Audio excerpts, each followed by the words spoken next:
जो वहम होता है कि अच्छा रोजा बंद होने से पहले ज्यादा सारा पानी पी लें, ये नुकसानदेह होता है? बार बार वॉशरूम क्यों जाते हैं, पेशाब आ रहा है जी, वॉशरूम की तरफ आगे जा रहे हैं। जो लोग सहरी के अंदर चाय कॉफ़ी में अपना कैफ़ीन होती है वो लेते हैं, ये जितनी अशिया हैं ये क्या करती हैं, ये पेशाब आवर अशिया हैं। तो और आप जितना ज़्यादा पेशाब आएगा आप उतने डिहाइड्रेटेड होते चले जाएंगे। ठीक है, कुछ लोग यूरिन रोक के भी रखते हैं, ये यूरिन को रोक के रखना और ज़्यादा टाइम के लिए रोक के रखना नुकसानदेह है? उनके अंदर पेशाब की लीकेज का, पेशाब के अंदर जलन का और पेशाब बार बार आने का जो अपनी इलामत है और ये बीमारी है कह लें, वो बढ़ने का खतरा बढ़ जाता है। रोजे हैं और वो एक आम तासुर, अच्छा मुझे भी कभी कभी ये फील होता है, रोजा बंद होने वाला होता है ना, तो मैं जल्दी से पानी ज़्यादा पीना शुरू कर देती हूँ और उसके बाद फिर आपको बार बार वॉशरूम जाना पड़ता है। तो ये जो वहम होता है कि अच्छा रोजा बंद होने से पहले ज़्यादा सारा पानी पी लें, ये नुकसानदेह होता है? बिल्कुल, आप देखें कि ये बेसिकली एक अर्ज होती है ना, या कह लें कि जो इंसानी जिबिल्लत है कि एक लालच होता है इंसान का, कि पता नहीं मैं कितना पानी पी लूँगा, वो स्टोर कर लूँगा तो मैं सारा दिन मुझे प्यास नहीं लगेगी। लेकिन ये एक ऐसे विशेष सर्कल में जाते हैं, जैसे आपने कहा उसके बाद यूरिनेशन बढ़ जाती है तो उसका फ़ायदा होने की बजाय नुकसान हो जाता है। दूसरी अहम वजह जो आपने बताई है, इसमें कोई शक नहीं कि रोज़े के अंदर पानी अच्छा हाइड्रेशन स्टेटस बरकरार रखना चाहिए, बट उसको बिट्स पे बिट्स में पीना चाहिए। लाइक आपने इफ्तारी की है, आप पानी का 500 ml तक मतलब 2 गिलास ले लें। उसके बाद आप जाग रहे हैं, नमाज़ पढ़ने के लिए इशा की जाने लगे हैं, 2 गिलास फिर पी लें, सोने से पहले पी लें, सो दैट आपका जो 1.5 लीटर है वो पूरा हो जाए। यानी आपने उसको डिवाइड करके पी लेना। ठीक है। अच्छा, दूसरी अहम चीज़ ये है कि उसके बाद सुबह मॉर्निंग के अंदर आप जो भी सैरी कर रहे हैं उसके अंदर लिक्विड्स आपके होने चाहिए। ज़रूरी नहीं है पानी की शक्ल में बाकी मशरूबात भी हैं, जैसे कि हमारे शिकंजवीन है, लस्सी है, जैसे कच्ची लस्सी बोलते हैं, वो बड़े लोग शौक से पीते हैं। बाकी लिक्विड्स भी उसमें जूसेस वगैरह भी आ जाते हैं, वो भी उसमें शामिल है। वो भी आप फिर सैरी, अगर ये नहीं है कि प्रॉब्लम क्या होता है कि एकदम सैरी का टाइम है जी 5:15, तो लोग क्या कहते हैं 5 बजे उठ के जल्दी जल्दी आंखें बंद करके खाई जाते हैं। This is the problem. तो आपने सैरी करनी तो प्रॉपर तरीके से करें, जैसे आप अफ्तारी बड़े एहतमाम से 1 घंटा पहले शुरू कर देते हैं, तो सैरी भी एहतमाम से होनी चाहिए। तो उसके लिए बेहतर ये है कि कम से कम 1 घंटे के अंदर पानी डिवाइड करके पीना चाहिए। दूसरी अहम चीज़ आपने सवाल किया कि सबसे ज़्यादा ज़रूरी है कि बार बार यूरिनेशन क्यों करते हैं, बार बार वॉशरूम क्यों जाते हैं, पेशाब आ रहा है जी, वॉशरूम की तरफ आगे जा रहे हैं।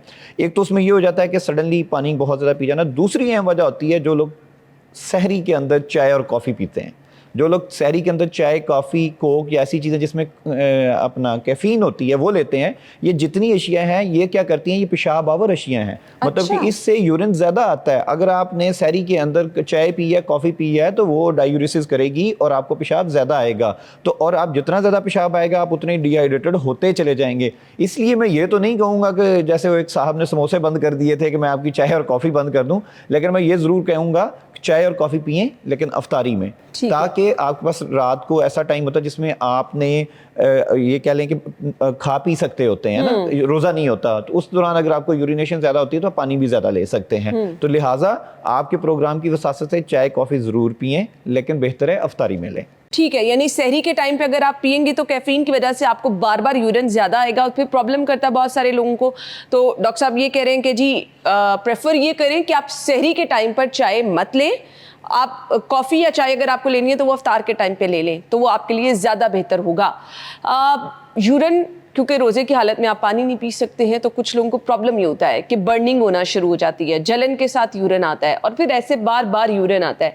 सो इसके लिए डॉक्टर साहब क्या करना है? देखिए, पेशाब में जलन की जो बुनियादी वजह है वो नो डाउट उसमें पानी कम है, लेकिन पानी से ज़्यादा जो अहम बुनियादी वजह मैं फिर दोबारा कहूँगा वो है पेशाब की नाली का इन्फेक्शन। ऐसे लोग जिनके अंदर सब एक्यूट इन्फेक्शन चल रहा होता है, लाइक उनको हल्का सा इन्फेक्शन होता है, तो जब पानी की कमी का सामना होता है तो उसमें ये इन्फेक्शन बढ़ जाता है। जब वो इन्फेक्शन बढ़ जाता है तो उसके सिम्टम्स आने शुरू हो जाते हैं, पेशाब बार बार आना शुरू हो जाएगा, अर्ज होना शुरू हो जाएगी, वॉशरूम की तरफ जाएंगे थोड़ी देर के बाद, थोड़ा सा पेशाब करेंगे वापस आ जाएगा, या वॉशरूम की तरफ जाएंगे तो पेशाब आएगा ही नहीं, और उसके अलावा जलन होगी, पेशाब करेंगे तो दर्द के साथ आएगा। इसका सबसे बेहतर हल तो ये है कि जो बुनियादी काज है, जो इन्फेक्शन है, उसके लिए दवाई ली जाए और पानी का अच्छा हाइड्रेशन स्टेटस मेंटेन किया जाए, जैसे हमने पहले बात की है उस तरह कि थोड़ा थोड़ा करके अपना पानी का कम से कम 3 लीटर पानी आपने पूरा कर। ठीक है, कुछ लोग यूरिन रोक के भी रखते हैं, ये यूरिन को रोक के रखना और ज़्यादा टाइम के लिए रोक के रखना नुकसानदेह है? बिल्कुल बिल्कुल देखें, पहली बात यह है कि यूरिन अब कैसे पास करते हैं। एक मसाना, एक रेजरवायर है, वो एक स्टोर है, उसमें पेशाब एक लिमिट तक स्टोर होता है, उसके बाद दिमाग को सिग्नल जाता है कि आप यूरिनेशन कर दें, तो स्फिंक्टर खुलते हैं और आप पेशाब कर लेते हैं। अगर आप उसको रोकेंगे तो आप कुदरत का एक जो प्रोसेस है उसको रोक रहे हैं, उसके मैकेनिज्म के अंदर आ रहे हैं। तो जो मसाना कॉन्ट्रैक्ट करने से लेके दिमाग के सिग्नलिंग का सारा प्रोसेस है, आप उसको डिस्टर्ब कर रहे हैं। तो स्पेशली ऐसे लोग जिनको प्रोस्टेट की प्रॉब्लम है, या जो ऐसी हमारी माएँ बहनें ख़वातीन स्पेशली जो बूढ़ी उम्र की हैं, उनके अंदर जिनमें यूरिन का मसला ज़्यादा होता है, जब वो यूरिन होल्ड करती हैं तो उनके मसाने पे प्रेशर आता है और उनके अंदर पेशाब की लीकेज का, पेशाब के अंदर जलन का और पेशाब बार बार आने का जो अपनी इलामत है और ये बीमारी है कह लें, वो बढ़ने का खतरा बढ़ जाता है। ठीक है, यानी आपने यूरिन को रोकना नहीं है, ये नुकसानदेह हो सकता है। डॉक्टर साहब, ये यूरिन इन्फेक्शन की क्या एक बहुत बड़ी वजह पब्लिक टॉयलेट्स भी हैं? अगर आप साफ सुथरी जगह पर नहीं जा रहे तो ये भी आपके लिए प्रॉब्लम हो सकता है, इन्फेक्शन कॉज करती हैं ये चीज़ें? ना, आपने बहुत अच्छा क्वेश्चन जो है ना किया है। इसमें कोई शक नहीं है कि हमारे सोसाइटी के अंदर स्पेशली जो डर्टी वॉशरूम्स हैं, that is the one of the major cause. ये बहुत बड़ी वजह है यूरिनरी ट्रैक्ट इन्फेक्शन होने की। इसलिए हमेशा जो वॉशरूम है वो साफ़ सुथरा यूज़ करें और हत्तुल इम्कान कोशिश करें कि पब्लिक टॉयलेट से बचें। स्पेशली जो लॉन्ग सफ़र पे जा रहे हैं, तो आपने देखा होगा मोटरवे के रेस्ट एरियाज़ के अंदर एक पैसे वाले वॉशरूम्स होते हैं, एक सादा वॉशरूम होते हैं। पैसे वालों में 100 रुपया ज़रूर लग जाता है, लेकिन साफ़ सुथरे होते हैं। तीसरी चीज़ ये भी कहते हैं लोग कि कुछ लोग कि आप अपने वॉशरूम जब जाके आपने कमोड यूज़ करना है तो उसको स्टेरिलाइज कर लें। आप अपने पास अपने स्टेरिलाइज जो है वो स्टेरिलाइज़र रखें, उसको साफ़ कर लें या टिश्यू से साफ़ कर लें, फिर उसके ऊपर बैठें। तो ये बिल्कुल इसमें कोई शक नहीं है कि वॉशरूम, पब्लिक टॉयलेट्स जो हैं वो इन्फेक्शन की एक अहम वजह। और बाज़ लोगों को तो ऐसा इन्फेक्शन लगता है पब्लिक टॉयलेट से जो किसी भी एंटीबायोटिक से ठीक नहीं हो रहा होता, मल्टी ड्रग रेजिस्टेंट होता है। और मेरी इस पर अपनी रिसर्च है जो यूरोपियन एसोसिएशन यूरोलॉजी में भी पब्लिश हुई है कि हमारे जो इन्फेक्शन की दवाइयाँ वो अपना असर खो रही हैं। एक मशहूर ज़माना दवाई है जिसे हम सिप्रोफ्लॉक्सासिन कहते हैं, उर्फ़े आम में नोविडेट भी कह देते हैं, सिप्रोक्सन भी कह देते हैं, और भी कई नामों से आती है। पाकिस्तान के अंदर 87% लोगों के अंदर ये अपना यूटीआई के ख़िलाफ़ इसका जो है अमल नहीं रहा, ये उसके ऊपर कारआमद नहीं रही।